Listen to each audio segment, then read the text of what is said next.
Mientras tanto, usted vaya acercándose y vaya buscando el libro del profeta Daniel. Daniel capítulo 5, 6. Hoy vamos a tratar de hacer un esfuerzo. Me he querido detener en cada capítulo del profeta Daniel porque también queremos brindar ocasión para que aspectos inspiracionales y también que forman parte de nuestra cosmovisión y de nuestra visión ética de la vida, elementos tan valiosos de la experiencia del profeta, se pueden integrar a nuestra visión integral de los libros apocalípticos, de la literatura apocalíptica. No es solamente de aspectos escatológicos que la literatura apocalíptica versa. Ya nos lo advertía nuestro queridísimo y monumental expositor Evis Carballosa, para mí, quizás en lengua castellana el más excelso expositor de estos temas en nuestra lengua castellana. Quizás en su libro monumental Apocalipsis, un comentario sobre el libro de Apocalipsis, involucró 5 años en la redacción, nuestro hermano Evis Carballosa, en la redacción de ese monumental libro, recomendado ampliamente, un conocedor de la lengua griega que da una aproximación exegética, texto y verso por verso, a cada uno de los textos involucrados en este tema. Discípulo de John Walvoord y de Divine Pentecost de la Universidad Teológica de Dallas, pues ya son toda una tradición académica de intelectuales cristianos consagrados a la investigación bíblica y profética, y bueno, honramos también la memoria de muchos de estos grandes hombres que consagraron su vida al estudio diligente, fervoroso y celoso también de la palabra del Señor. De cualquier manera, la semana pasada estuvimos transitando por la experiencia de un personaje que se nos hace fundamental para entender algunos de los avatares propios de este documento, y es un personaje relevante no solamente para la literatura bíblica. Estamos hablando de la literatura universal y de la historiografía, de la historia universal. El rey Nabucodonosor, de alguna forma, viene a ser un personaje tan relevante para la escatología bíblica como para la historia universal. Ya ustedes recordarán aquel episodio de la guerra en Carquemis, donde la transición geopolítica, donde la hegemonía económica, política y militar que reposaba en Egipto, transiciona a una hegemonía, por supuesto, que retorna a la media luna fértil, o aquel espacio geográficamente comprendido entre el río Tigris y el río Éufrates. Estamos hablando de la Babilonia antigua, de parte de la tierra de Sumeria, que fue la primera civilización de la que nosotros tenemos un registro de alfabeto y de reconstrucción histórica de su pasado. Pues para los historiadores la civilización comienza allí, y justamente en el contexto de este enclave geográfico tan relevante, no solamente para el mundo antiguo, para el mundo contemporáneo.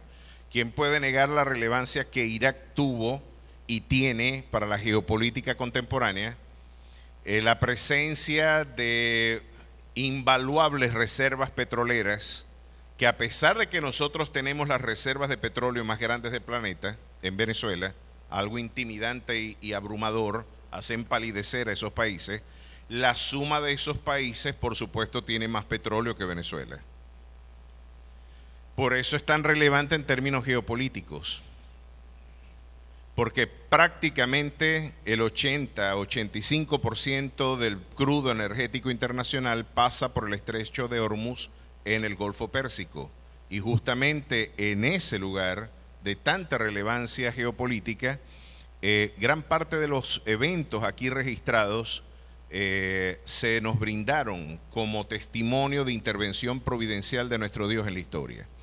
Aquí tenemos una clara evidencia de cómo Dios nos puede anticipar el mañana, y yo les venía diciendo, y creo que en el prólogo del libro de Daniel se los había comentado, lo que hoy vamos a estar estudiando ha sorprendido, y es tan sorprendente lo que proféticamente Dios le mostró a Daniel, que nuestra comunidad de detractores, la comunidad escéptica, aquellos que no creen que el Evangelio sea verdad, hay una particularidad interesante que el siglo XIX nos dejó, y a partir del siglo XVIII, con la Ilustración, es que los grandes centros académicos europeos, Tubinga, Alemania, que fue la madre y la cuna de la Reforma protestante, lamentablemente también parió a gran parte de los filósofos de mayor influencia del mundo occidental. Desde Immanuel Kant en adelante, Hegel, Schelling, Fichte, y posteriormente del idealismo alemán nos encontraríamos con nada más y nada menos que con Friedrich Nietzsche, Feuerbach, el mismo Sigmund Freud y gran parte de los detractores de la cosmovisión cristiana se forjaron en Alemania, y en esa academia se nos brindó algo muy interesante, mis queridos hermanos, la posibilidad de tener seminarios donde se formaban a pastores y teólogos ateos. ¿Qué les parece a ustedes eso? Un teólogo ateo, para mi opinión, es un veterinario de unicornios. Yo estudié para curar unicornios que no existen. Pero en ese seminario y el esfuerzo que gran parte de esta comunidad ilustrada nos brindaba, es que necesitábamos aproximarnos, ya que la razón es la divinidad del mundo de la modernidad, la racionalidad. La razón no es el problema, el racionalismo es el problema. El racionalismo post-cartesiano y más aún post-kantiano nos dejó ante la necesidad desde esta escuela de desmitologizar el texto bíblico, diría luego Rudolf Bultmann, pero ellos dirían, oye, vamos a evaluar desde una perspectiva crítica literaria al documento que nosotros llamamos sagrado, a la Biblia. Y nos vamos a conseguir de que la Biblia no fue inspirada por el Espíritu Santo desde la perspectiva de estos autores, no fue inspirada, esto es el agregado mítico del folclore hebreo, un conjunto de elementos mitológicos y del folclore hebreo que se integraron y se redactaron, dicen ellos, prácticamente después del exilio, de la repatriación persa, del exilio caldeo. En esos 4 siglos de silencio profético, para nuestro entender, se forjaron gran parte de los documentos aquí consagrados. Y el libro de Daniel es un libro muy odiado por la comunidad crítica, porque es tan sorprendente la revelación que Dios hizo a través del profeta de los eventos del mañana, que muchos de ellos dijeron, mira, Daniel no estaba haciendo profecía. Primero, Daniel no pudo haber escrito eso en el siglo V antes de Cristo. Eso se tuvo que haber escrito en el siglo II antes de Cristo.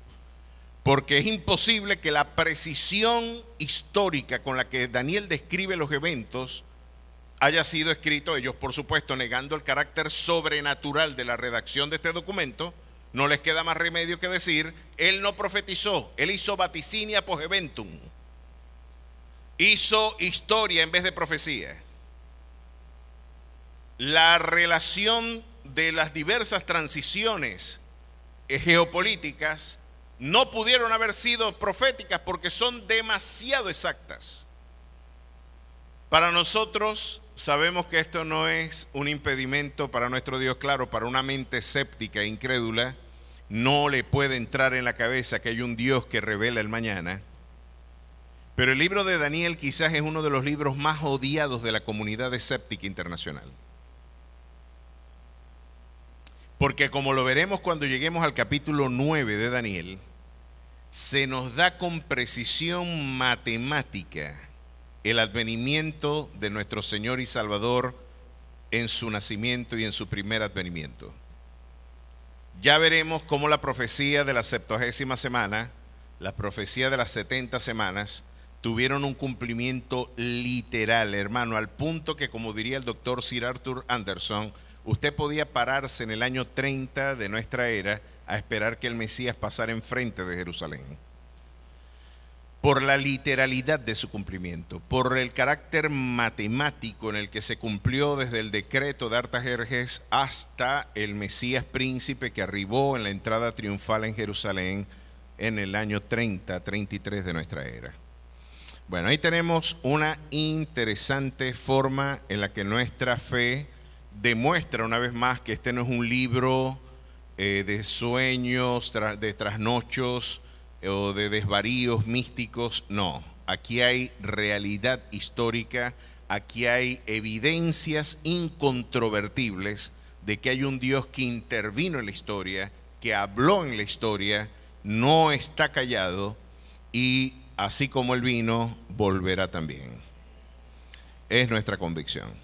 Ahora, este es un libro que le habla, como ya venía diciéndoles a ustedes, la literatura apocalíptica no solamente, el libro de Apocalipsis le da nombre a este tipo de literatura. Literatura apocalíptica, cuando hablamos de los eventos del mañana, los eventos escatológicos, Apocalipsis es el libro profético por antonomasia y por eso le dio nombre a este tipo de literatura. La literatura apocalíptica, que no solamente está asignada en el libro de Apocalipsis, sino también en el libro de Daniel, en el libro de Isaías, Ezequiel, Jeremías, Zacarías y en cualquier documento, porque hasta el profeta Joel nos habla del día de Jehová, el profeta Amós también nos habla de él, y cada uno de los profetas tiene una mención de aquel terrible día de la ira de Jehová, nos hacen mención de este evento, cada uno de ellos nos anticipan, pero la literatura apocalíptica tiene la particularidad de que siempre empleará elementos simbólicos para la expresión de las verdades consagradas en él. Estos elementos simbólicos se ha debatido mucho. ¿Por qué Dios oscurece la presencia? O más bien, ¿por qué no hablar claramente a través de ellos? De una manera quizás más explícita y más comprensible. Eso es un tema en el que Dios le es una honra a nuestro Dios esconder un asunto y es honra para nosotros poder escudriñarlo. Por una parte, estas verdades, el que las busca las va a encontrar. El que con corazón auténtico, más allá de la soberbia académica, más allá de la soberbia intelectual, busca sinceramente escuchar la voz de Dios, este es el Dios que prometió que cuando se toca su puerta, Él abre. Cuando se busca, Él se encuentra. Cuando se le llama, Él viene. Él es un Dios que es convocado y es un Dios que prometió presencia, dirección y luz para este tipo de cosas. Así que la actitud espiritual del que se acerca a este libro cuenta mucho. No es para ganar un debate académico, no es para ganar o para prevalecer en un debate de ideas.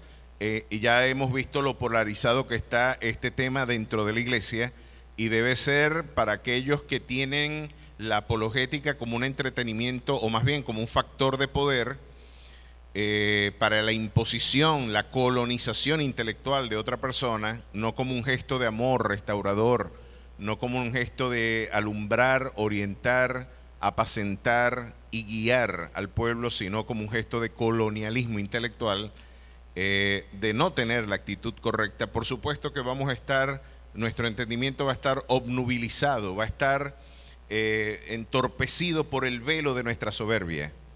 Necesitamos, como niños, presentarnos con la maleable y dócil disposición de escuchar que Dios pueda transformar incluso mis ideas. Necesito ser transformado, necesito que tú hables. Ahora, ciertos conjuntos de ideas, y decíamos acerca de la literatura apocalíptica, estos aspectos simbólicos, lejos de ser un elemento de oscurecimiento de la verdad divina, nos registran más bien como elementos mnemotécnicos, como auténticos mapas mentales, que después que usted los comprende, están llevando conceptos muy abstractos desde una perspectiva simbólica y concreta.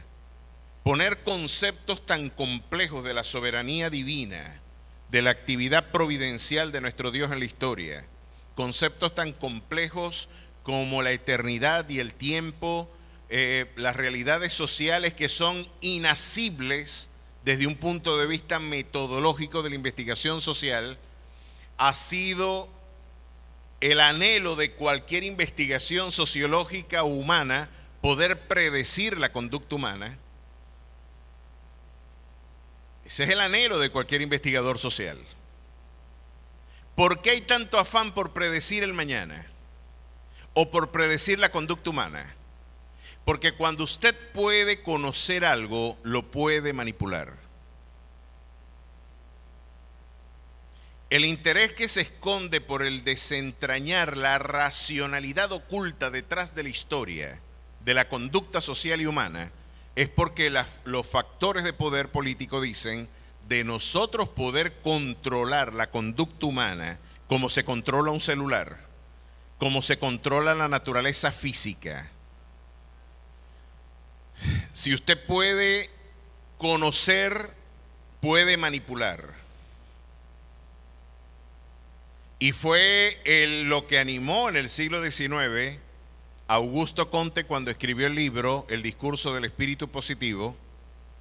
Augusto Comte quería hacer física social, extrapolar los criterios metodológicos de la física y llevarlos al ámbito de la sociología. Por eso se considera él el padre de la sociología. Porque dijo, así como podemos predecir la conducta de un fenómeno físico, vamos a poder predecir el comportamiento de las masas y eso va a tener implicaciones políticas formidables. Para un modelo totalitarista no hay algo más agradable que saber qué teclas tocar para manipular la opinión de las masas. Pero el Señor no dejó esto en las manos de esos impíos. Porque a pesar de que muchos de estos impíos tuvieron sueños, como el rey en Egipto, como Nabucodonosor en Babilonia, no podían entender lo que Dios estaba mostrando. El entendimiento llegó a los humildes. Ahora, como piezas ciegas de un ajedrez providencial, Nabucodonosor y muchos de estos líderes piensan que realmente el poder está en sus manos porque ellos son portentosos, sabios, porque hay poderes sobrenaturales en ellos. Debe haber algo demasiado bueno en mí para que yo sea el presidente. Debo ser yo algo diferente para yo ser el líder de la nación. Debe haber algo sobrenatural en mi naturaleza para yo poder dirigir en el caso de Mao Zedong, cuando él ejerció funciones de gobierno, China tenía más de 700 millones de habitantes. Imponerse a 700 mil millones de 700 millones de chinos, hay que verle la cara, mi hermano. 700 millones de personas que se imponga a una sola persona, alguien podría decir, la verdad es que debe ser alguien muy distinto. Debe tener cualidades para la gestión y para la dirección que no son muy comunes.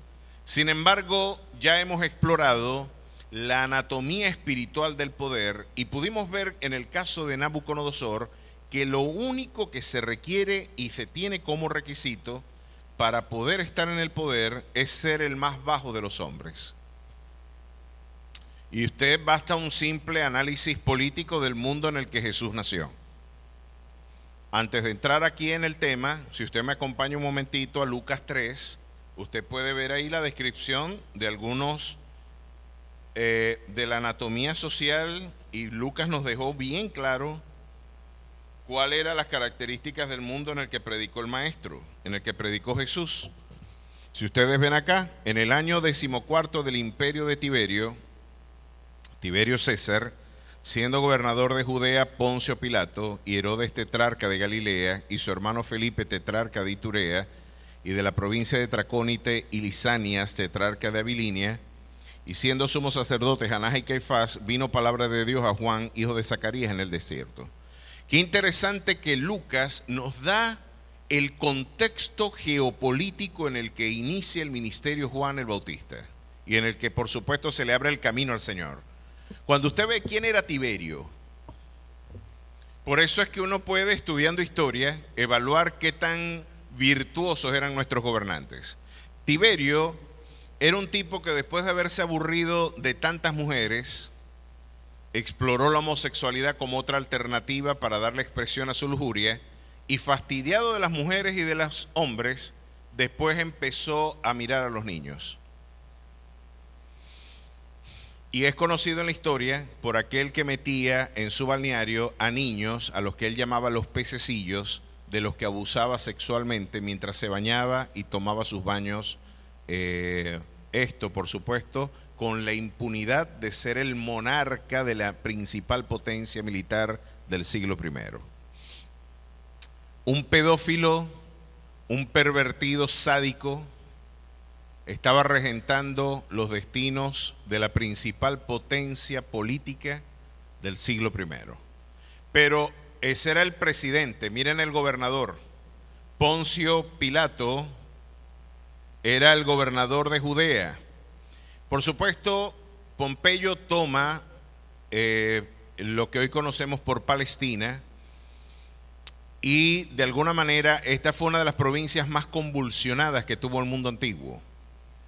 Se delega un gobernador por parte de Roma, pero se instaura, para poder gobernar a esta gente, se dejó algunos alcaldes que estuvieran regentando la provincia, ¿no?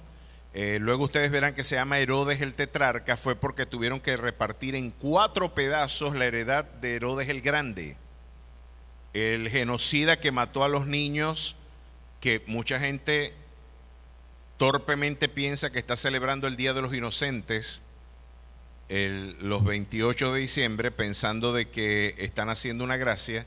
El Día de los Inocentes están como conmemorando, realmente es un genocidio, un infanticidio. Un hombre que, perturbado ante la posibilidad de que el Mesías había nacido, siendo él un rey ilegítimo porque era de origen idumeo, no era de ascendencia hebrea, él dijo: ya que llegó y nació el Mesías, tenemos que matar a todos los niños que nazcan en Belén. Esa era la cualidad moral de los gobernantes del mundo en el que predicó Jesús. Pero miren esto, los hijos de él le reparten en 4 pedazos, en 4 municipios, pero era gobernador alguien que le delegó Roma la función de regentar esa convulsionada provincia, que era Pilatos. Pilatos es, si alguien estudia a Nicolás Maquiavelo en su libro El Príncipe y Discursos a Tito Livio, ustedes podrán ver en Pilato un extraordinario representante del príncipe consagrado en el libro de Maquiavelo. Un tipo que era y sabía que el poder no se pide, se arrebata. El poder no es un tema democrático. El poder es un tema de voluntad y de imposición. Así el mundo lo entiende, y Maquiavelo, lejos de alguna manera de negar esto, lo que nos está dando es un testimonio bastante gráfico de cómo es el comportamiento del hombre sin Cristo. No se equivocaba Thomas Hobbes cuando llamó a su libro El Leviatán, porque es que el comportamiento del ejercicio del poder es el de una bestia. Ya hoy lo veremos. Poncio Pilato decía: ¿cómo vamos a disgregar manifestaciones? Infiltren de los nuestros dentro del movimiento. Cuando estén concentrados empezamos a apuñalar a gente, y la gente confundida se va a disgregar porque no saben de dónde viene la agresión. Viene desde dentro. Nosotros, para mantener el poder, lo que tenemos es que negociar con los factores que nos pueden mantener estabilidad. Y Pilatos era el tipo que dijo: si yo tengo que matar a Jesús para mantenerme en el poder y mantener contenta a estas masas, yo me lavo las manos. Después de todo puedo delegar la responsabilidad en otros factores de mi burocracia. Un auténtico sujeto inmoral que de alguna manera lo único que le movía eran intereses propios y de poder. Cuando hablamos de los otros personajes, Herodes el Tetrarca era un adúltero que se estaba acostando con su cuñada y mantenía relaciones con su cuñada, a lo que Juan el Bautista le dice: esa mujer que tú tienes no te es legítimo tenerla. Mientras otros adulaban el poder, mientras otros cuidaban el 15 y el último, mientras otros cuidaban algunos beneficios que el Estado les podía conferir, Juan el Bautista levantaba su voz para decirles: las decisiones que ustedes están tomando van a tener serias implicaciones en el orden nacional. Dios no es indiferente al pecado, y tú como gobernante no puedes seguir en ese rumbo. Además, él es un idumeo que está usurpando el trono de David. Era de Edom, de los enemigos jurados de Israel, los hijos nada más y nada menos que de Esaú, el hermano gemelo de Jacob, que resentido por haber perdido la primogenitura, nunca, como diría el profeta Abdías, no perdonó nunca a su hermano. Esa era, entonces usted puede decir, bueno, los gobernantes eran corruptos, vamos para la iglesia, a la iglesia vamos a encontrar solaz, vamos a encontrar allá reposo. Pero miren quiénes estaban gobernando, Anás y Caifás, dos auténticos mercaderes de la fe, que como ya yo les he explicado en otras ocasiones, ellos tenían el negocio del templo como una auténtica empresa religiosa. Decir, mira, claro que aquí hay que ofrecer corderos, palominos, todo eso, pero yo los vendo. Aquí los sacrificios no los puede traer usted, los vendo yo. Y así era la dinámica. La gente traía sus animalitos y le decía, mira, aquí viene, traigo mi ofrenda, lo mejor de mi ganado. Y él le dijo, eso no sirve. ¿Cómo que no sirve si es lo mejor? No. Este calembe que tú has traído desde tan lejos, ¿te vas a echar el polo para devolverte a buscar otro animal? Este que tengo yo aquí es el bueno. Este es el que Jehová acepta. ¿Y cuánto cuesta? Bueno, ese 100, pero a ti te lo dejo en 70. Así, bueno, aquí están los 70, después de todo no me puedo devolver a buscar otra ofrenda mejor. Me llevaré mi animalito para atrás. No, ese déjamelo aquí. Ese no me estorba. Es más, te voy a rebajar este para que me dejes este aquí, y lo metían en el corral. Y el animalito que habían traído para ofrendar a Jehová, de manera misteriosa, cuando entraba el redil de Anás y de Caifás, se convertía en un animal probo.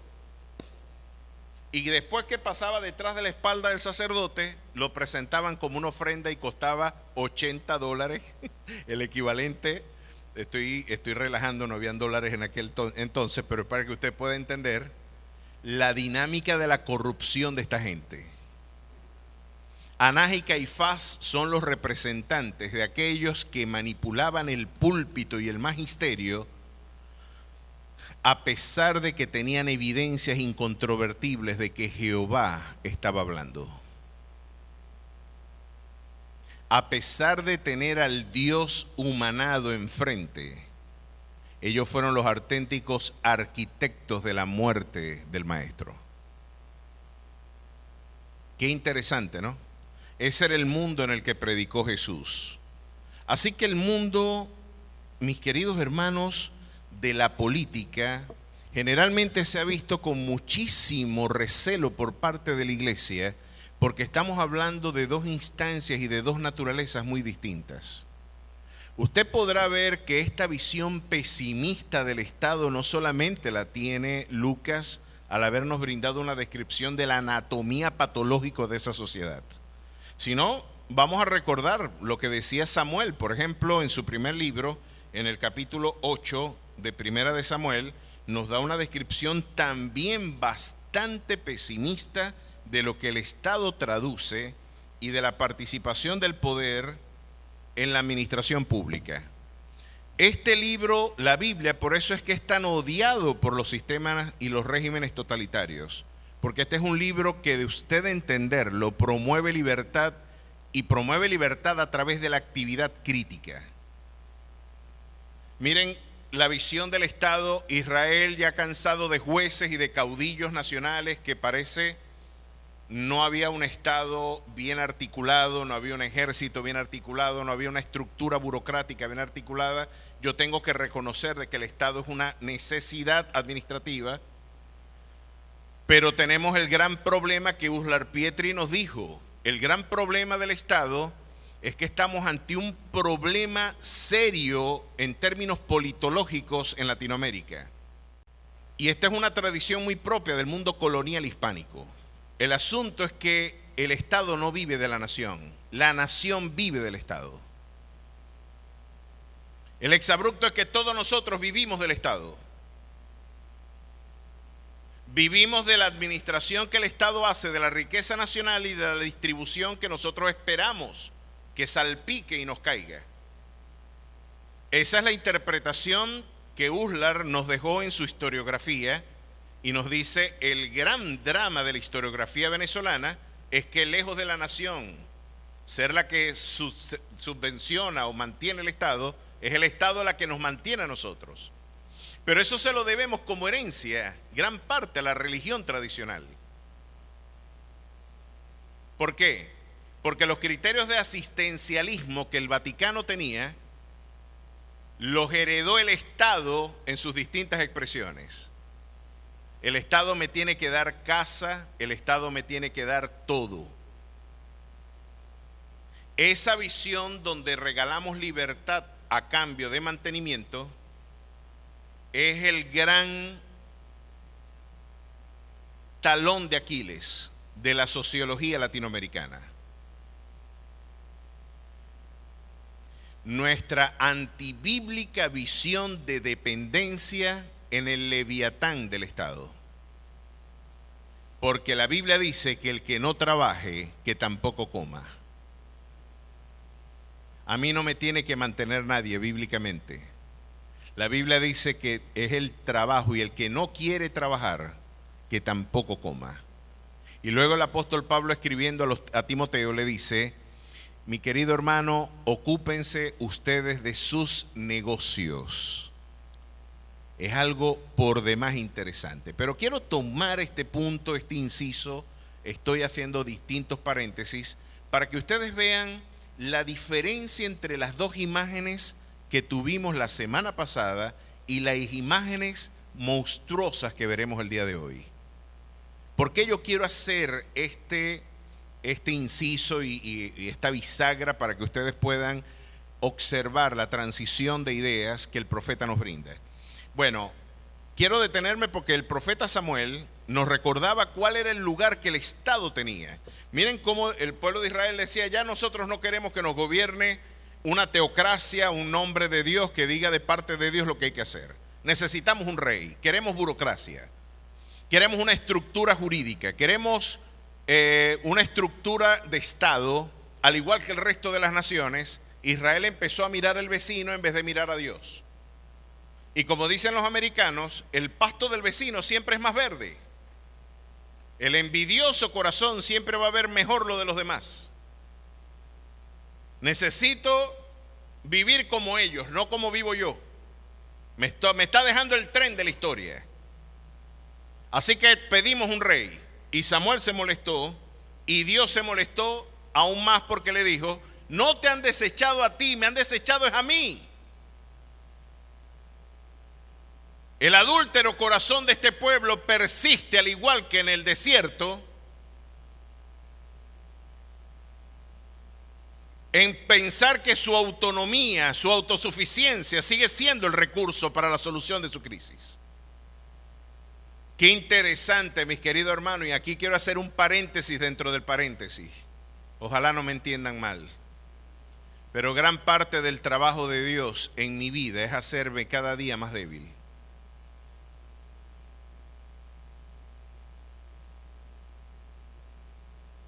Parte de lo que Dios persigue en mí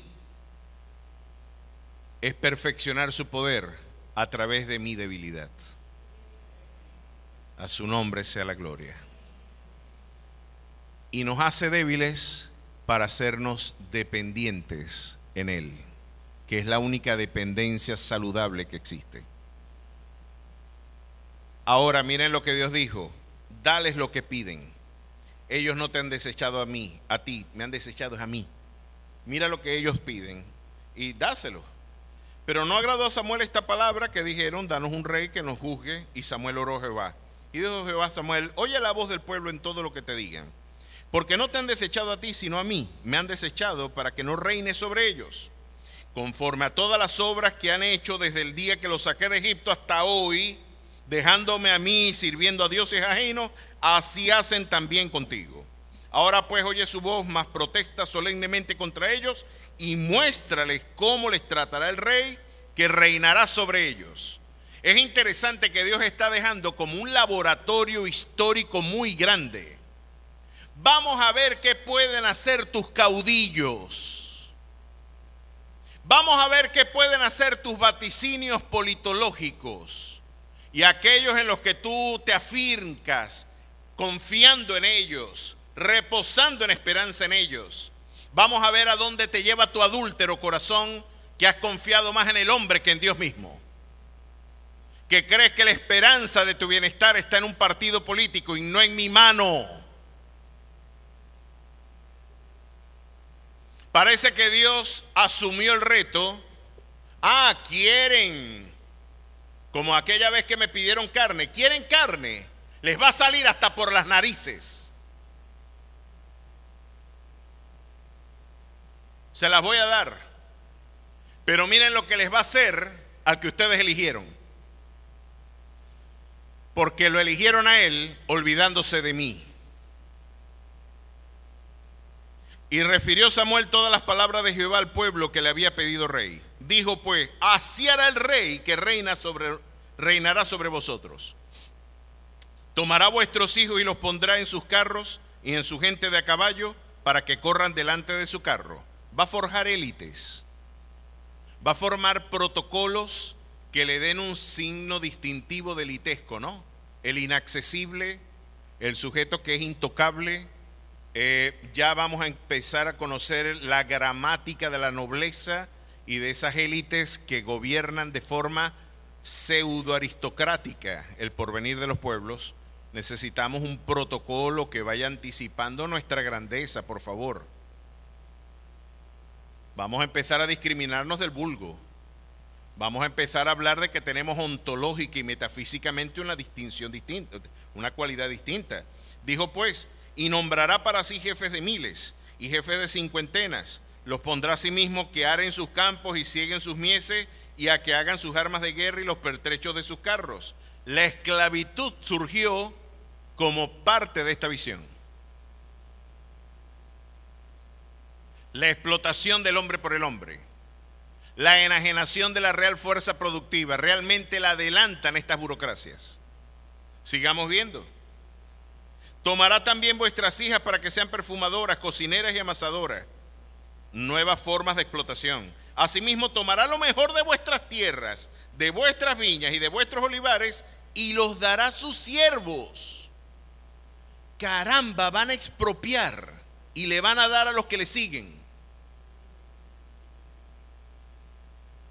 Esto lo escribieron en el siglo XI antes de Cristo. 1000 y pico de años antes de que naciera Jesús, 3000 años antes de nuestra era. No puede decir que este es un documento opositor. Dios habla, hermano. El que no quiere escuchar es usted. Es evidente que nuestra idolatría, nuestros caudillos, ya Dios la anticipaba. Y van a expropiarte tu propiedad para dársela a sus burócratas, porque necesita mantener lealtades. Nadie me va a seguir gratuitamente, yo tengo que financiar a los que me siguen. Asimismo tomará lo mejor de vuestras tierras, de vuestras viñas y de vuestros olivares, y los dará a sus siervos. Diezmará vuestro grano y vuestras viñas para dar a sus oficiales y a sus siervos. Va a tener que cobrar impuestos para mantener la burocracia del Estado.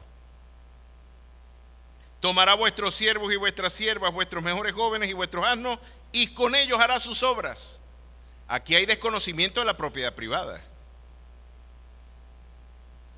Diezmará también vuestros rebaños y seréis sus siervos, y clamaréis aquel día a causa de vuestro rey que habéis elegido, mas Jehová no responderá en aquel día. Parece que Dios se retira y los dije, querían caudillos, ahí les tienen de sobra ahora. Síganlo. La única manera de que usted se vea beneficiado y esto a usted no le afecte es que usted se arrime al poder. Aquí le puedo anticipar lo que la Biblia dice. Usted no quiere pasar trabajo, arrímese al que va a orquestar esta estructura. Y lo digo con todo el cinismo para que usted pueda evaluar lo distante que estamos de nuestra perspectiva bíblica y espiritual de la valoración de la naturaleza humana. Algunos no esperan a Cristo, algunos esperan es a su candidato político.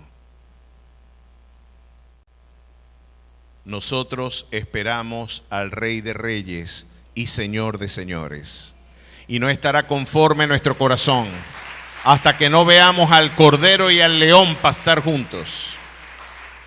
Yo creo, y esto es lo que está demostrando Samuel, lo que nos demostró Lucas con los gobiernos que le sirvieron de contexto a la manifestación del ministerio de Jesús, y ahora será lo que Daniel, estudiaremos, nos viene a ilustrar las confianzas terrenales, el anclaje en esperanzas mileniales y mesiánicas terrenales. Es lo que llevó al profeta Jeremías a decir: es maldito el hombre que confía en el hombre.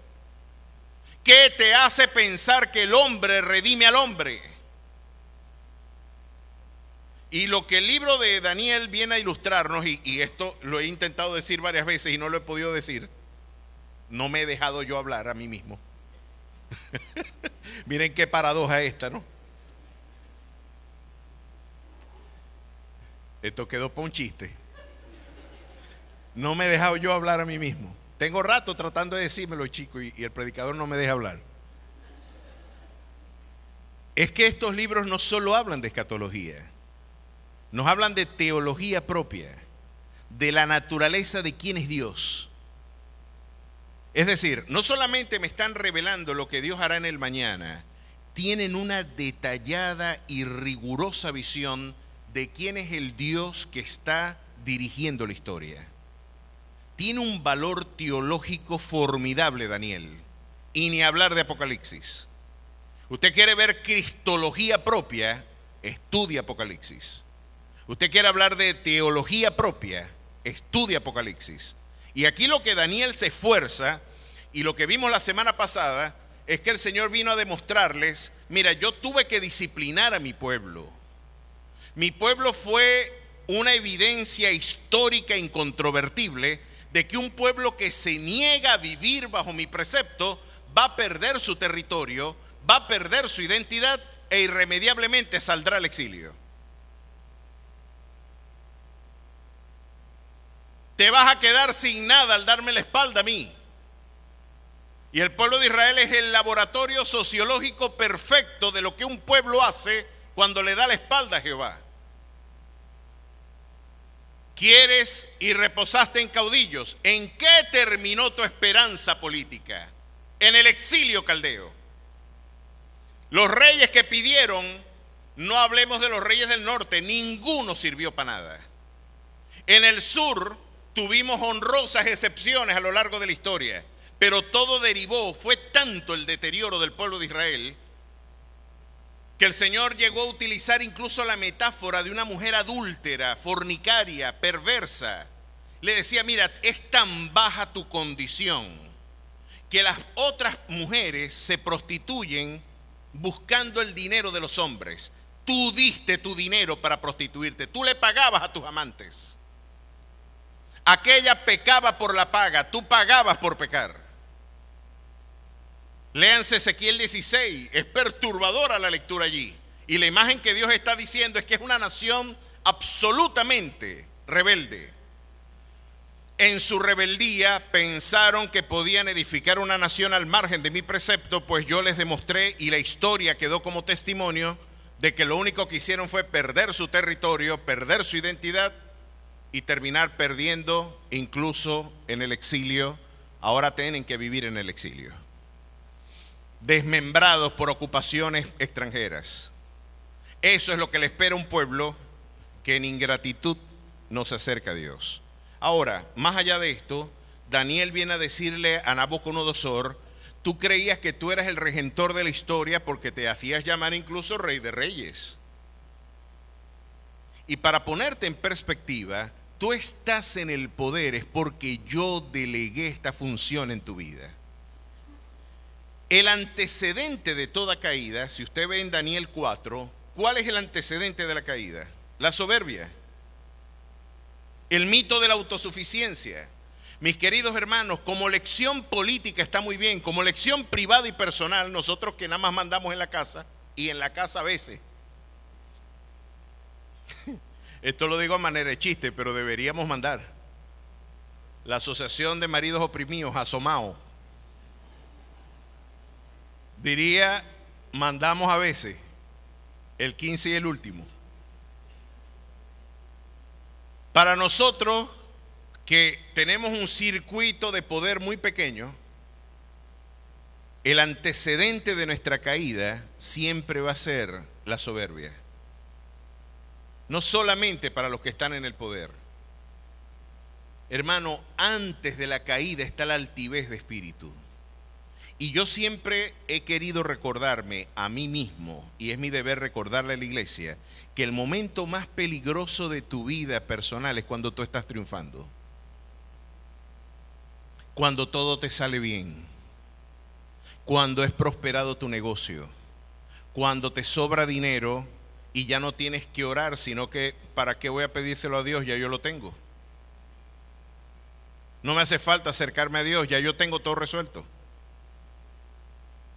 No dependo de Él. Ahora tengo la autonomía financiera, no tengo, y se te olvida agradecer, se te olvida reconocer cuál es el origen de tu prosperidad. Y mis queridos hermanos, qué mal nos viene la prosperidad cuando termina de esa forma. ¿De qué me sirve la prosperidad sin la bendición de Jehová? Pues cuánto nos bendice la aflicción cuando es bendecida y viene de la mano de Jehová.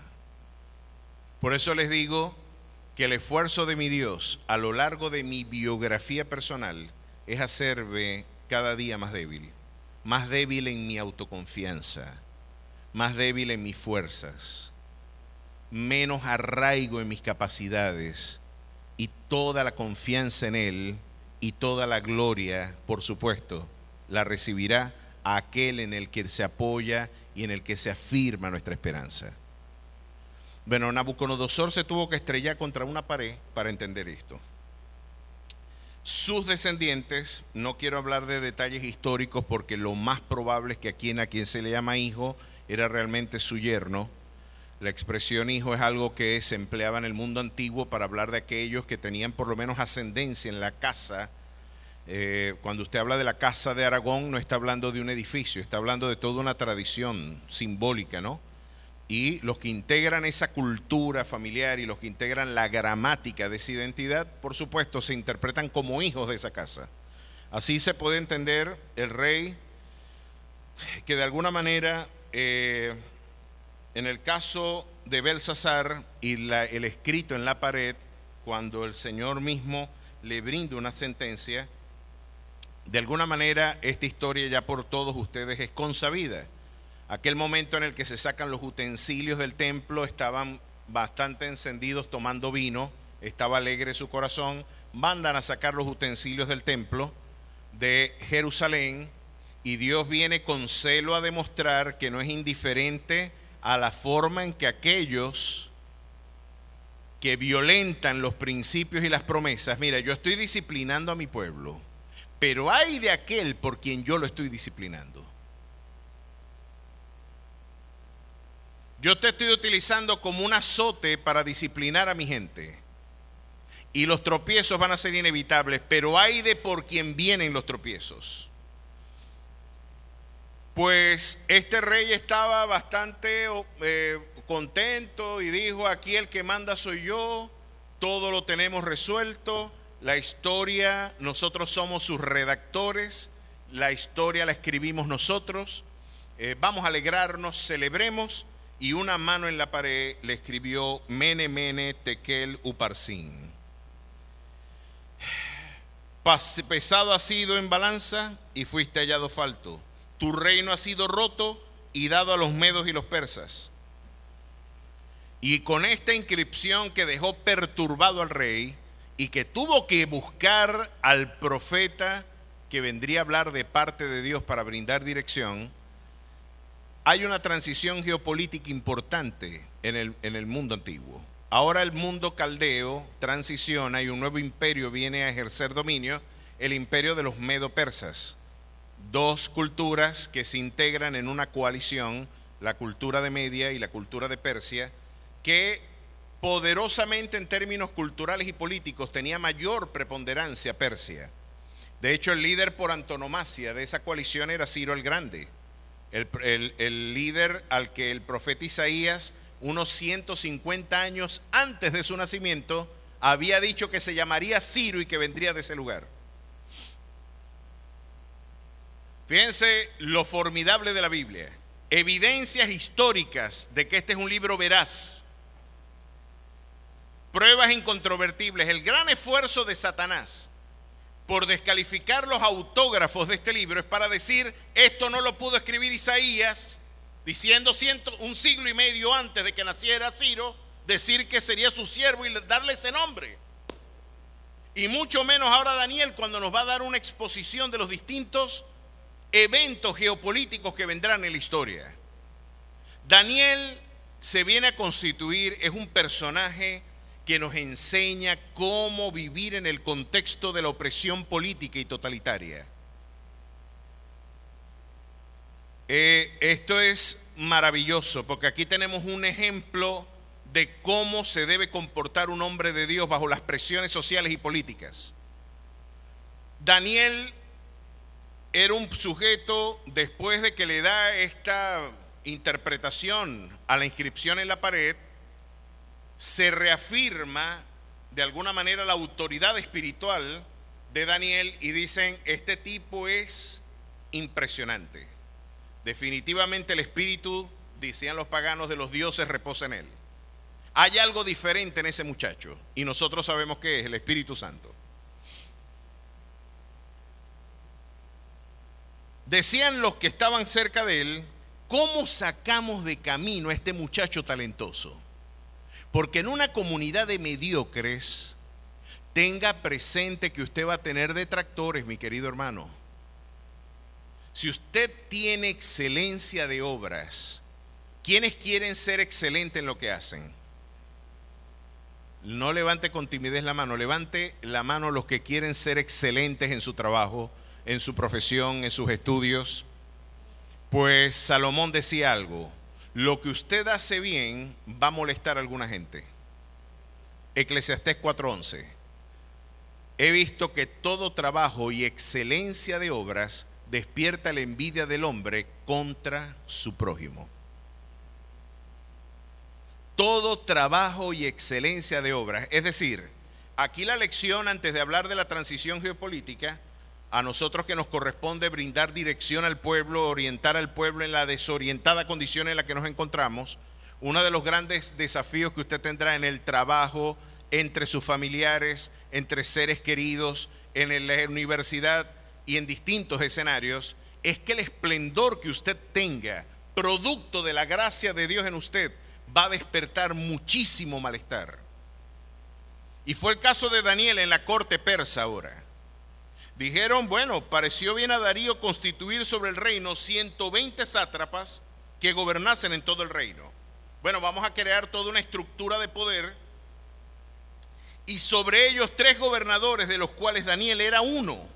Ustedes saben qué es ser uno de los 3 hombres más poderosos de la principal potencia. Ese es el equivalente a ser ahorita, Dios mío, ¿qué digo para no meterme en problemas? ¿Cómo decir Marcos Rubio? Ya me metí en problemas. Sí, porque en este caso como canciller y como en este caso el sujeto que lleva bajo su responsabilidad las políticas internacionales, podríamos decir que es el tercero al mando, el segundo sería el vicepresidente. Pero ¿quién puede negar que las políticas internacionales son tan relevantes para la América de hoy? De alguna manera es el equivalente a un sujeto con esa estatura que puede dirigir ejércitos, puede tomar decisiones ejecutivas y que bajo su égida tiene una responsabilidad importantísima. Daniel era uno de esos. De los tantos sátrapas, tenían 3 que los gobernaban y uno de esos 3 era Daniel. Es decir, el Señor mantenía la tradición de mantener a un hombre elegido, ungido, santo, impoluto, cerca de esas esferas, para dejar una impronta significativa. Fue el caso de Daniel y fue el caso de José, al que Faraón llamaba padre. A mí siempre me ha gustado pensar que el poder detrás del poder en Egipto antiguo era José. Porque si el Faraón estaba por encima de mí, lo decía el libro, lo decía el organigrama, pero si práctica y funcionalmente el que está por encima de mí me pide la bendición y me llama papá, me llama padre, ¿quién cree ustedes quien está mandando realmente? El poder detrás del poder en Egipto, bueno, el Faraón le dio hasta el anillo. Tú vas a firmar, tienes todas las posibilidades, haz con el Egipto lo que tengas que hacer. Bueno, Dios puede ponerte en lugares de preeminencia, mi querido hermano. Y el Señor puede premiar tu esfuerzo, pero ten presente que vas a despertar malestares. Así que quizás uno de los grandes desafíos espirituales es saber lidiar con la envidia. El envidioso tiene un problema espiritual muy serio porque es un auténtico cáncer espiritual, envidia, y podemos verla arqueológicamente desde Caín hasta las distintas expresiones en la monarquía. El Señor le preguntó a Caín, ¿por qué, si pudiendo hacer lo bueno, hazlo? No tienes nada que mirar en tu hermano, corrige tu propia conducta y si ahí están las cosas, hazlas bien y punto. No tienes que estar mirando y evaluando la vida a través del éxito ajeno. El problema es que el envidioso le da el crédito al hombre y no a Dios. Si usted ve a una persona exitosa, lo que la teología bíblica nos permite decir es que fue Dios quien lo bendijo. A mí me encanta pensar en vocabulario de los que redactaron el libro de Reyes, de Samuel y de Crónicas. Todos se lo atribuían a Jehová. Y Jehová lo entregó en su mano, y fue Jehová el que lo hirió, y Jehová le entregó el poder, y Jehová entregó a los amonitas, y Jehová entregó a los moabitas, y Jehová entregó a Israel, a los filisteos. Habían batallas en donde Dios los entregaba, era Dios el que decidía.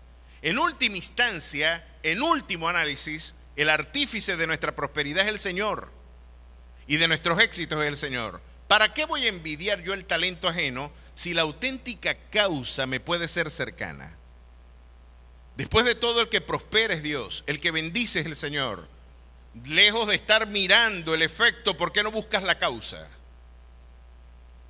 Sin embargo, Daniel se encontró con la terrible circunstancia de gente, necesitamos sacarlo del poder, chico. Él está ocupando el cargo que yo quiero. Tú sabes el provecho que yo puedo, las matracas que puedo hacer yo ahí, muchacho. Como dirían los atecos, no me deis, poneme donde hay.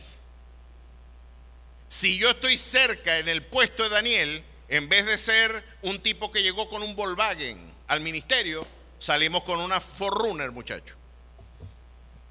Yo necesito el cargo de Daniel. ¿Cómo lo sacamos de escena? Vamos a calumniarlo. Y decretaron una ley, y ya ustedes conocen la historia, donde se decretaba en el imperio de la ley medio-persa, oye, este tipo, todos van a tener que ofrecer oración solamente, en este caso, al emperador y al rey, y cualquiera que desafíe este precepto será ejecutado. Lo cierto es que ni siquiera el mismo Darío pudo revertir la misma orden que él estableció, porque en Media Persia se conocía como el imperio de la ley, los decretos imperiales, ni el rey mismo los podía subvertir. Lo cierto, palabras más o palabras menos, es que Daniel, al igual que Sadrach, Mesach y Abednego, se encontró en oposición con el poder y dijeron, usted no le ora más a Dios, y dice la Escritura que abrió la ventana de su casa, abriendo esa ventana, oraba como siempre lo hacía al Dios al que él continuamente servía, para que se hiciera público y notorio de que él no tenía nada que esconder en cuanto a su vida devocional a su Dios y cuál era el horizonte de su esperanza y su búsqueda. Y dijeron, mira, este está desafiando la orden imperial, está orando un Dios distinto al que el decreto impone. Y ni Darío pudo evitar que lo lanzasen al foso de los leones. Y todos conocemos la historia de cómo este hombre prefirió afrontar la ignominiosa circunstancia de ser privado de su libertad, pero mantener firmes sus convicciones. Dios lo redimió de la boca del león, envió su ángel que cerró la boca del león, y todos conocemos la historia de un triunfo maravilloso. Mis queridos hermanos, esas pruebas van a ser inevitables también para nosotros. Usted y yo vamos a ser evaluados en nuestro trabajo, y a lo mejor Satanás podría estar diciendo: si le quitamos la libertad, va a dejar de proclamar a Cristo.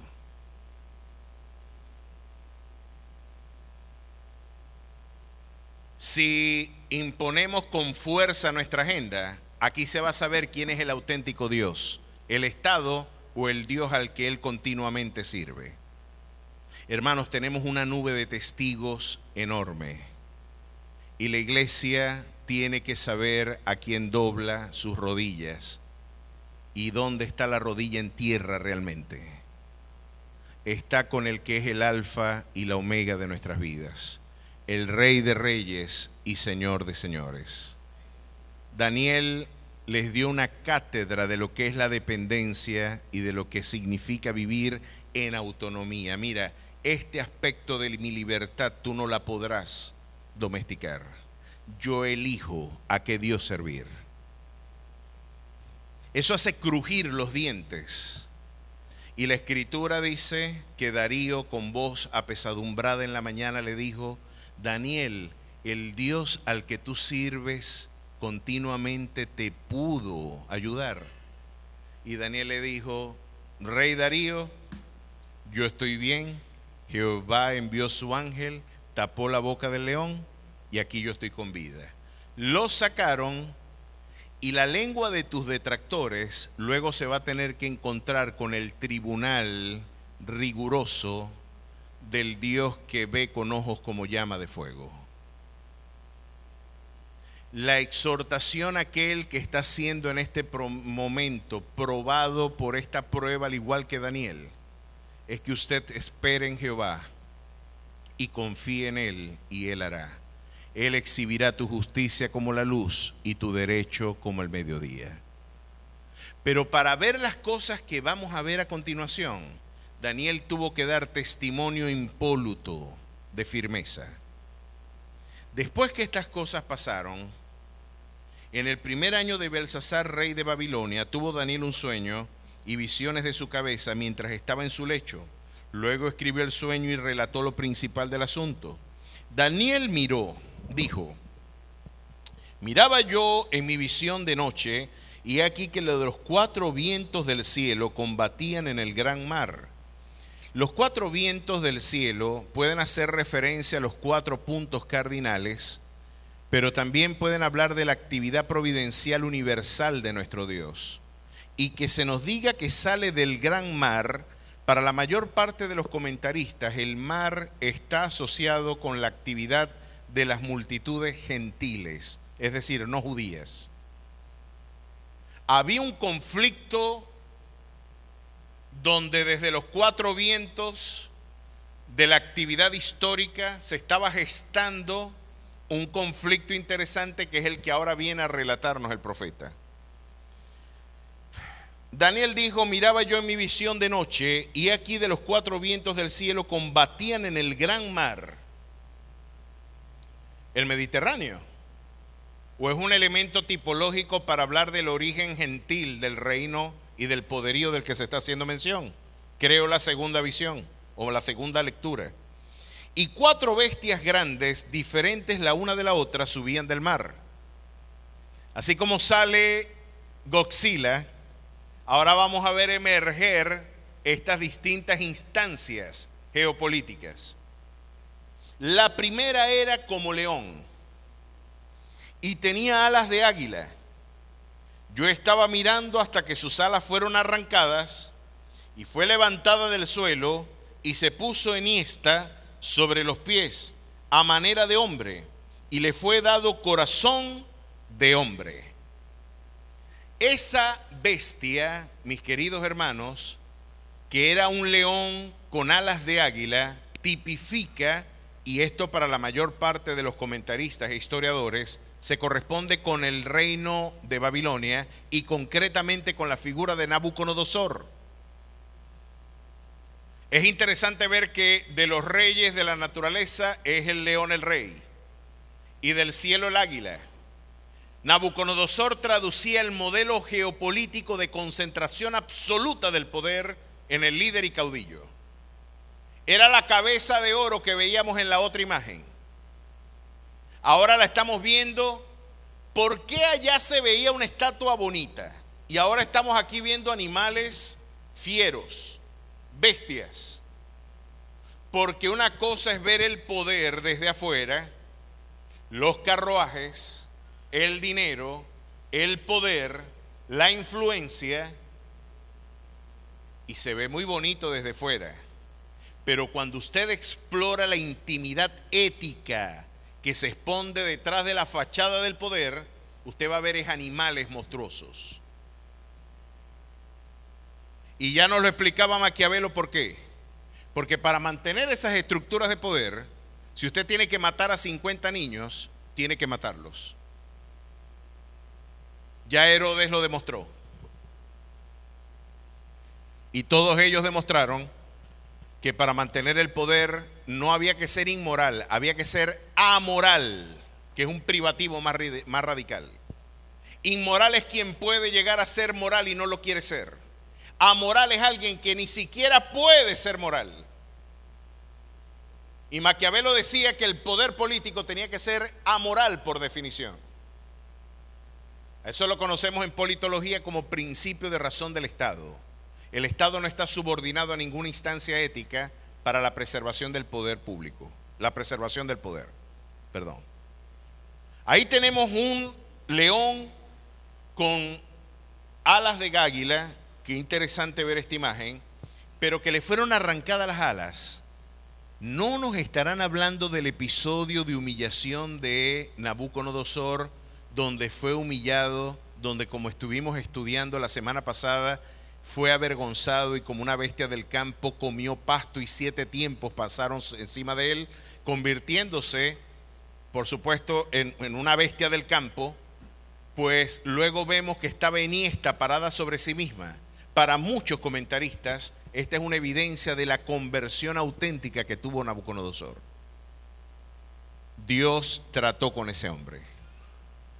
Sin embargo, después de ver ese león con alas de águila, y las alas le fueron arrancadas y luego se levantó del suelo y se puso enhiesta, es una clara alusión de la humillación y de la exaltación posterior de Nabucodonosor.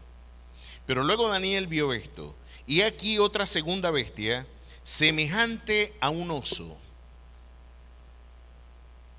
la cual se alzaba de un costado más que de otro, y tenía en su boca 3 costillas entre los dientes, y le fue dicho así: levántate, devora mucha carne.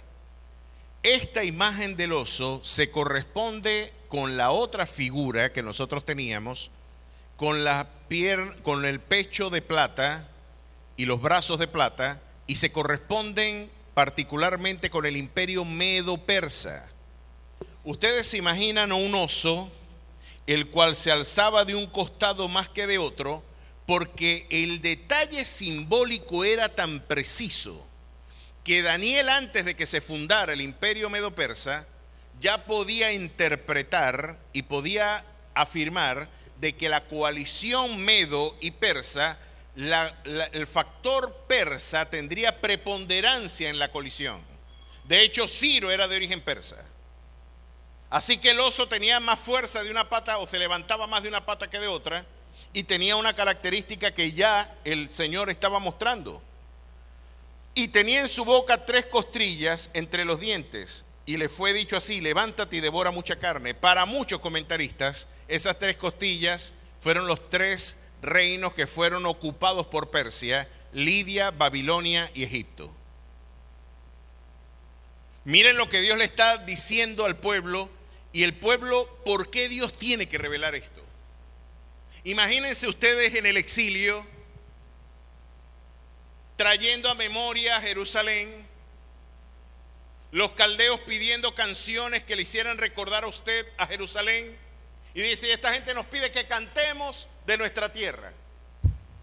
Me está pidiendo una gaita en Estocolmo, me está pidiendo una gaita en Sydney, en Oslo, en Nueva York, cuando yo lo que quiero estar es en mi Maracaibo querido. ¿Cómo me va a salir una gaitica aquí, chico, con este frío? Necesito el calor, necesito la sonrisa, necesito los rostros. Pues cuando el profeta y el salmista hablan de que estaban llorando junto a los ríos de Babilonia frente a los sauces, imagínense el dolor nacional de haber visto morir a tu nación, de ver perdida toda esperanza de unidad geopolítica y nacional, de verte extraviado y ahora absolutamente desorientado. ¿Será que Dios nos desechó para siempre? ¿Será que no hay esperanza para este pueblo? Pues el Señor revela el mañana, es para brindarle un horizonte de esperanza a un pueblo desorientado. Ya los agresores de tu nación transicionarán y vendrá un imperio. Este fue el imperio que repatrió a la nación hebrea en los tiempos de Zorobabel, Esdras y Nehemías. El imperio medo-persa. Pero ahora se presenta como un oso, poderoso. Era poderosa la coalición persa. Imagínense que era tan poderoso que en las peleas, por ejemplo, una de las famosas batallas que tuvo Persia con Grecia, con los macedonios, fue la guerra de las Termópilas, donde Leónidas enfrentó en ese estrecho callejón de las Termópilas a 1.000.000 de persas. ¿Usted sabe lo que era tener 1.000.000 de soldados? Era tan grande el ejército que el rey se daba el tupé de llevarse el harén para la guerra. Él no iba a perder nada y se llevaba las mujeres, se llevaba todo el bazar de ostentación. Eran ostentosos. Imagínense ustedes, va a haber un nuevo gobierno y ese nuevo gobierno va a ser este tipo.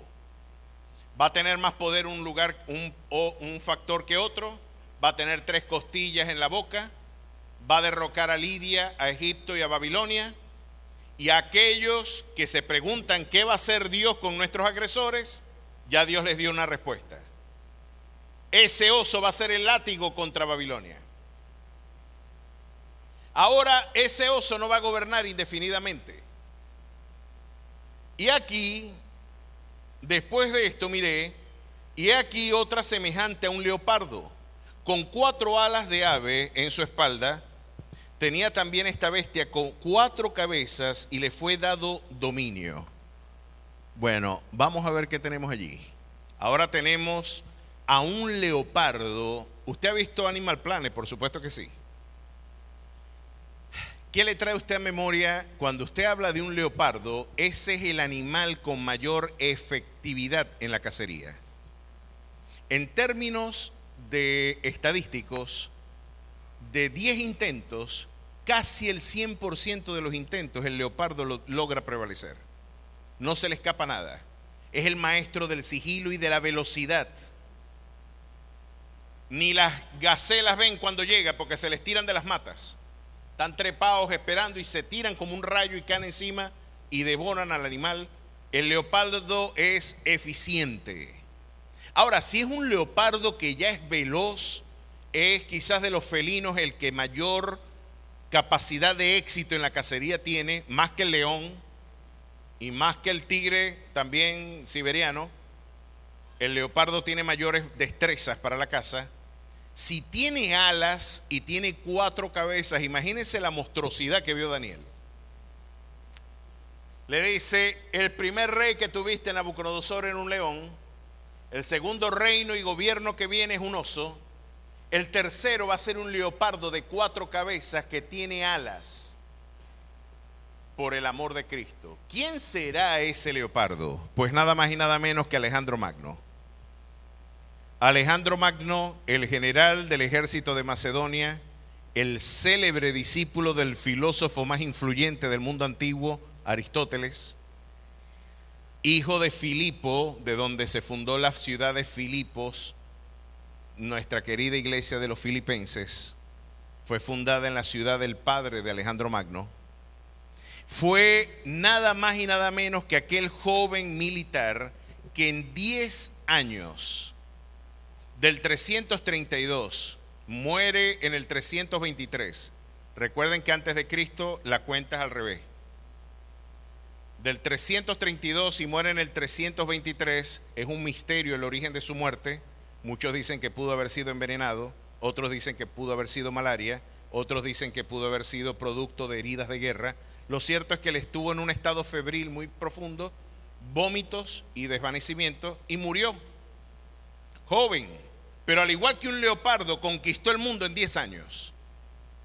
Efectivamente, se armó de los guerreros por antonomasia, nada más y nada menos que el mundo espartano y griego. Tenía 4 cabezas porque habían 4 generales que acompañaron su destreza o sus campañas militares: Seleuco, Lisímaco, Casandro y Ptolomeo. Los sectores que nos interesan para nuestro estudio generalmente son los Ptolomeos y los Seleucitas, porque después de la muerte de Alejandro Magno en el 323, de alguna manera se fragmenta el poderío imperial de Alejandro, porque conquistó toda la cuenca mediterránea con un éxito formidable. Mis queridos hermanos, la campaña cultural más exitosa que ha conocido la historia fue la que él adelantó: el helenismo.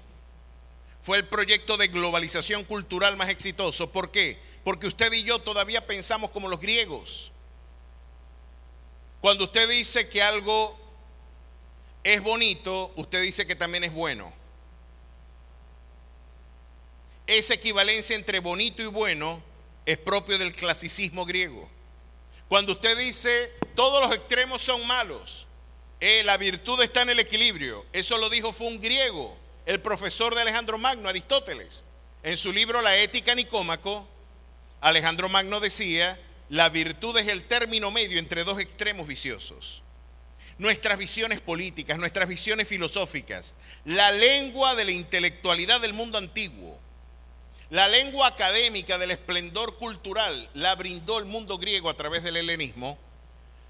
Y Alejandro Magno no solamente fue el factor para la penetración de Occidente en la cultura oriental, sino que nos dejó un legado que hasta el día de hoy, mis queridos hermanos, sigue teniendo vigencia en nuestra cultura.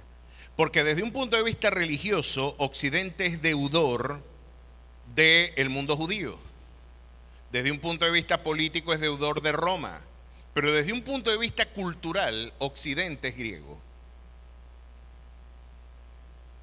Un leopardo con alas, con 4 cabezas, vino a derrocar el poderío persa. Pero después viene algo sorprendente.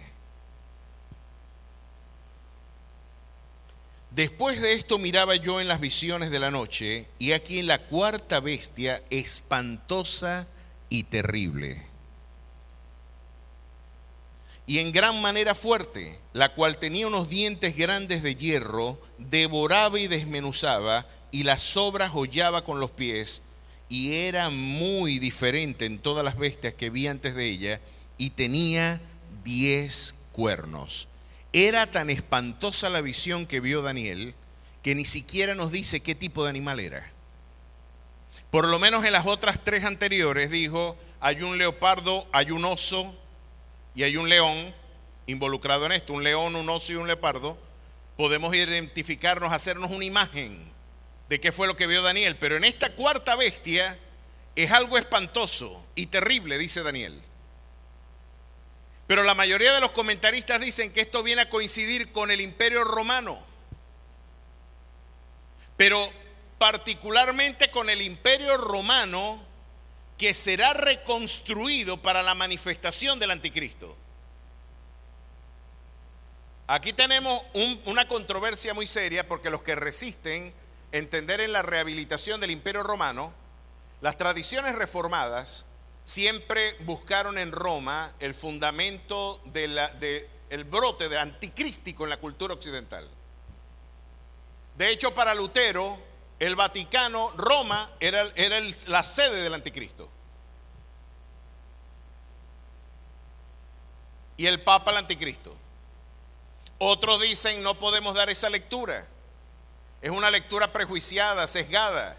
Es una lectura que de alguna manera nos mantiene por la polarización que tenemos protestantes y católicos en temas religiosos.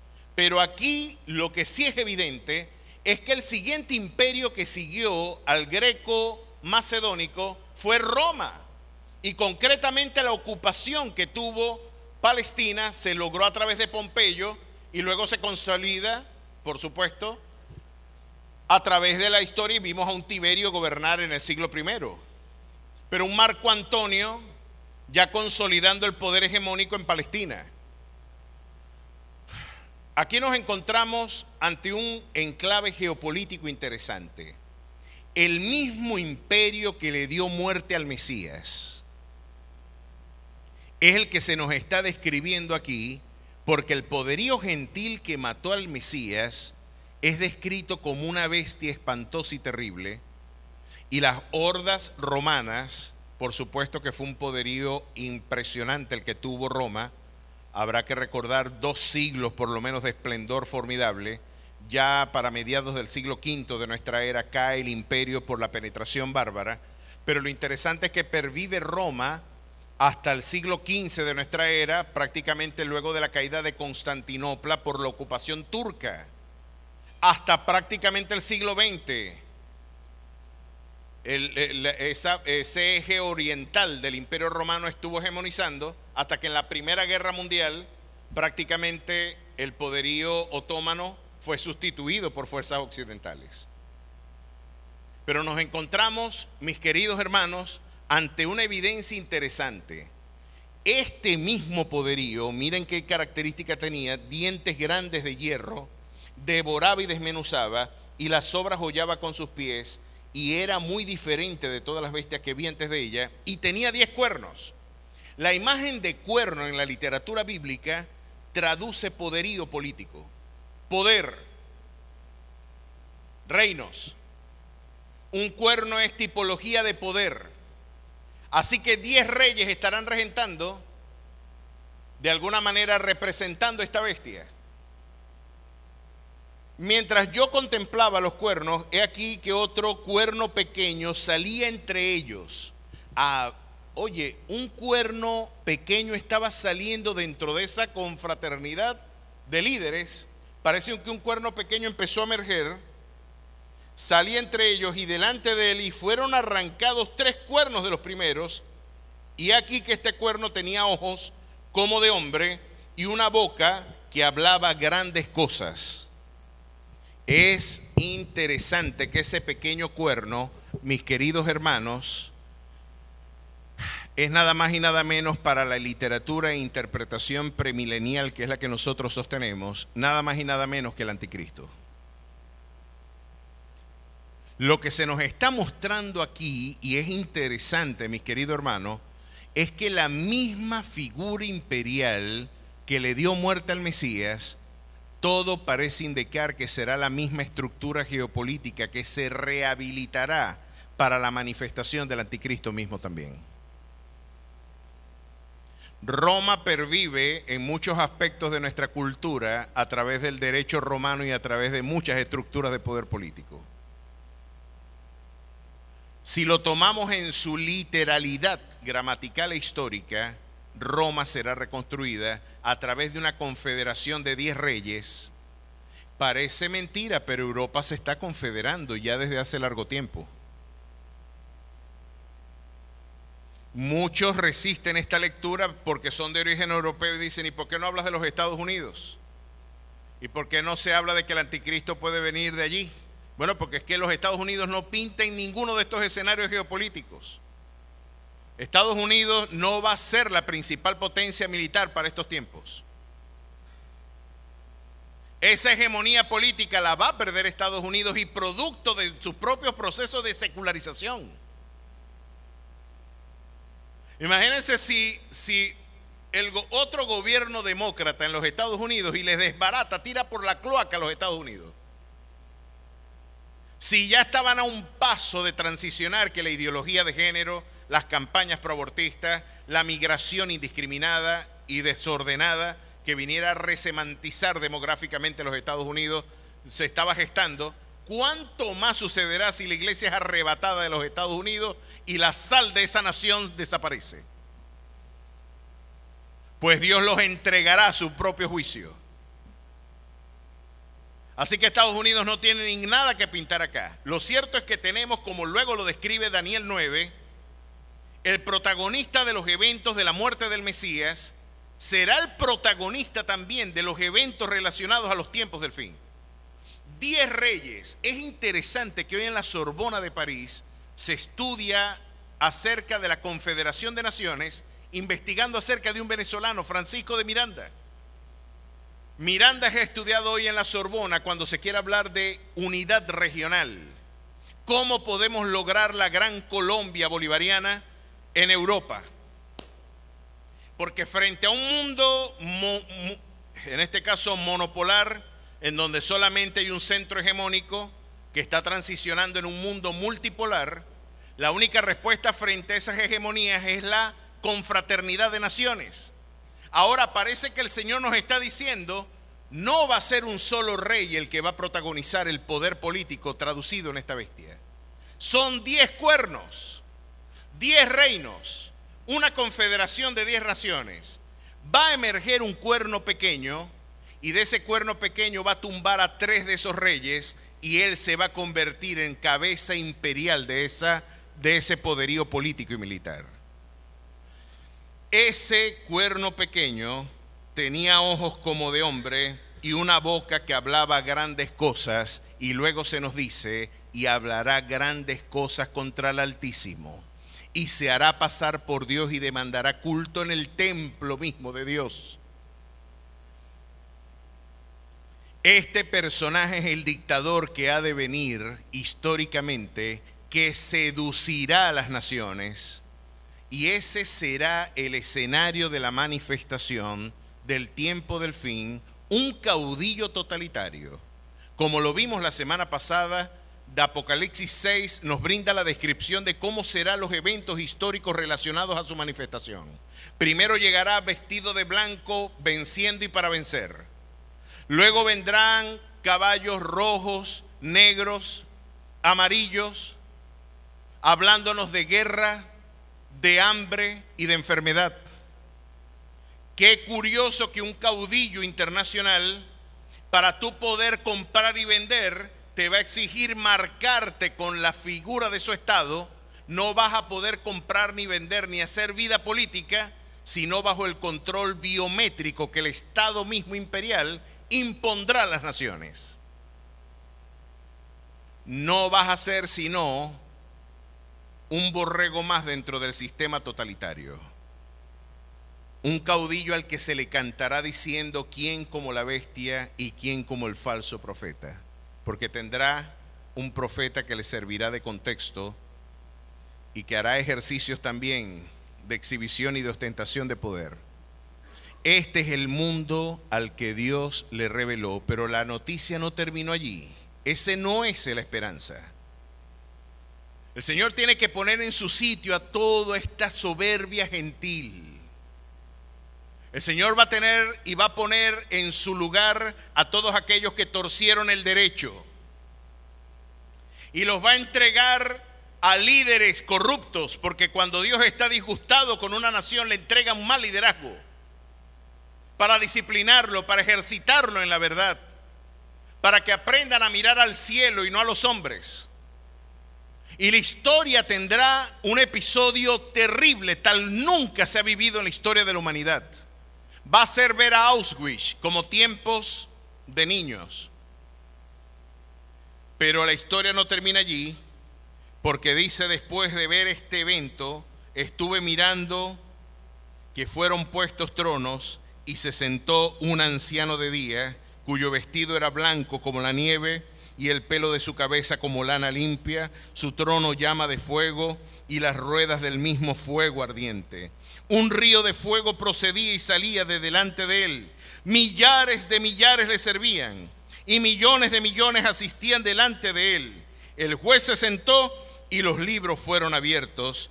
Yo entonces miraba a causa del sonido de las grandes palabras que hablaba el cuerno, miraba hasta que mataron a la bestia y su cuerpo fue destrozado y entregado para ser quemado en el fuego. Habían también quitado a las otras bestias su dominio, pero les había sido prolongada la vida hasta cierto tiempo.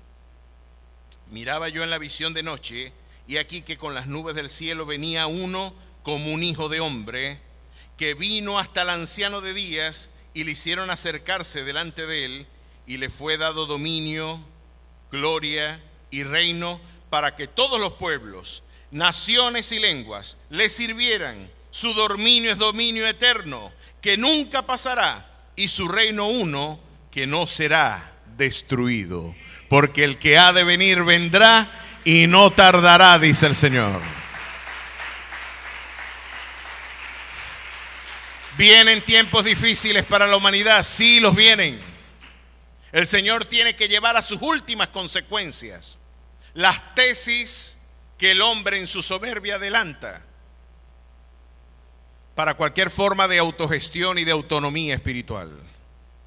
Querían un gobierno sin mí, querían una vida secularizada, querían deslastrarse del precepto divino como factor de libertad, pues yo los entrego a sus decisiones. Pero aquellos que tienen la esperanza en un hombre, la esperanza será un caudillo que los privará de libertad, que después de hacer cánticos y loas a su nombre, se encontrarán con la pared monolítica del Dios y que es el juez de toda la tierra. Mis queridos hermanos, ese Jesús lo conocimos como el Cordero de Dios, pero ahora vendrá como el león de la tribu de Judá, del linaje de David, con vara de hierro, a traer justicia a las naciones.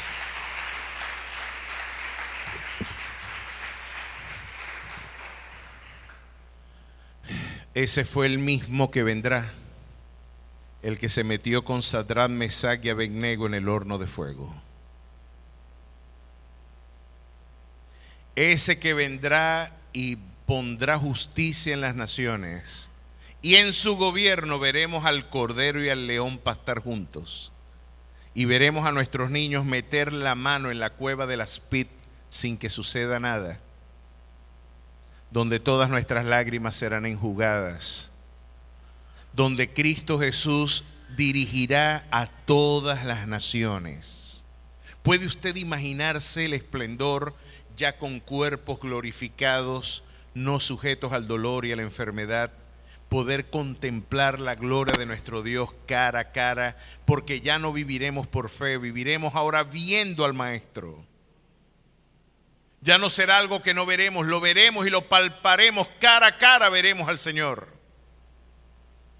Mis queridos hermanos, el esplendor, piense en ello, medite en esto, atesórelo como una esperanza.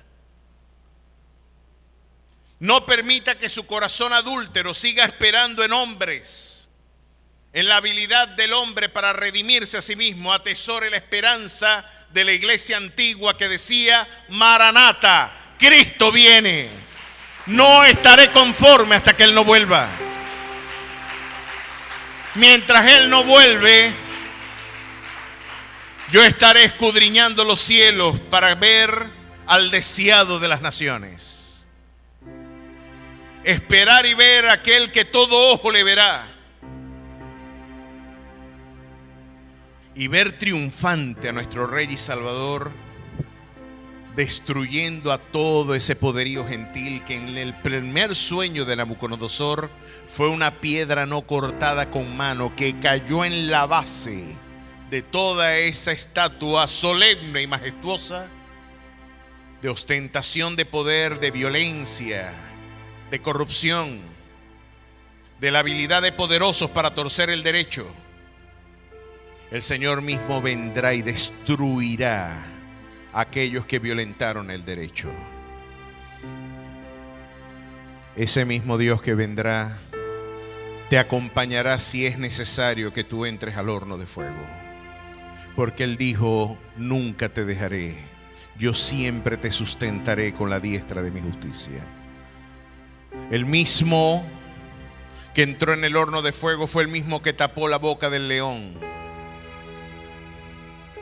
Pero para poder ser testigos de su gloria, quizás tengamos que entrar en algunos fosos. Quizás nos esperan fuegos y hornos terribles de prueba. Pero mantengamos firme nuestra vocación y nuestro llamado, hermano. Mantenga firme la esperanza, la convicción impoluta. Va a haber envidia detrás de lo que usted adelanta. Dios va a bendecir tu camino. El Señor va a prosperar la labor de tus manos. Algunos detractores podrán quererle poner tropiezo, pero el Señor puede recordarnos y decirnos: aún ellos son piezas ciegas dentro del ajedrez cósmico que yo estoy adelantando. Tengo que decirte cómo termina la historia. Yo soy el que vive y reina por los siglos de los siglos. Yo soy el alfa y el omega de la historia. Yo sí soy el principio y el fin. Yo soy el que era, el que es y el que ha de venir. Ese Dios es el Dios todopoderoso. A su nombre sea la gloria. Refúgiate en el refugio eficaz, en la auténtica roca de los siglos. Qué corrupto es nuestro corazón al tener esperanzas distintas. Nos parecemos al sargento García del zorro. Cuando yo agarre al zorro, me voy a hacer rico. Nunca lo agarró. El sargento García decía: me voy a hacer rico cuando agarre el zorro. Tenemos un corazón muy terrenal. Solamente el vientre es nuestro Dios, la comida, el vestido. Qué poco ambiciosos somos. El oro de nuestra cadena, el lino de nuestra camisa, el cuero de nuestro calzado, no es la plata de nuestras joyas el camino al cielo. Tenés demasiado peso para poder levantar el vuelo. Nuestro tesoro es lo que decía el salmista: ¿a quién tengo yo en los cielos sino a ti? Y fuera de ti yo nada deseo en la tierra. En cuanto a mí, el acercarme a Dios es el bien.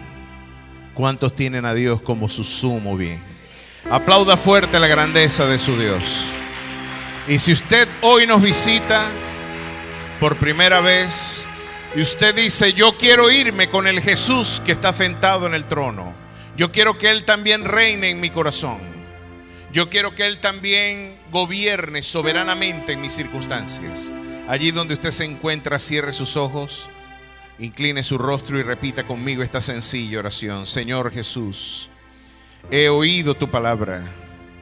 Yo, en respuesta a ella, me acerco a ti. Perdona mis pecados. Escribe mi nombre en el libro de la vida. Séllame y bautízame con tu Santo Espíritu. Haz de mí una nueva criatura. En Cristo Jesús. Amén y amén. ¿Hay alguien que por primera vez haya hecho esta oración conmigo? Levante su mano en alto.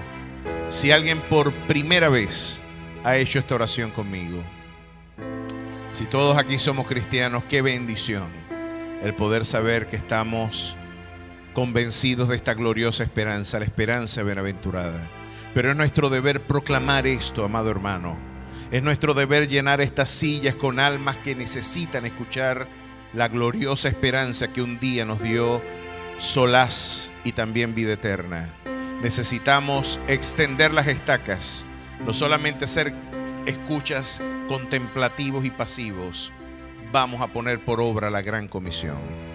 El próximo domingo invite a su familia, invite a su hermano, traiga almas que puedan tener una experiencia auténtica con este glorioso Rey y Salvador, con nuestro Rey Jesucristo. Que el Señor les bendiga mucho, que el Señor les guarde. Vamos a despedirnos con mucha alegría y con mucho gozo. Después de todo, el Apocalipsis es muy mala noticia para los que no están en Cristo, pero es muy buena noticia para los que estamos con Él. ¿Cuántos dan gloria a su nombre? Celebremos entonces.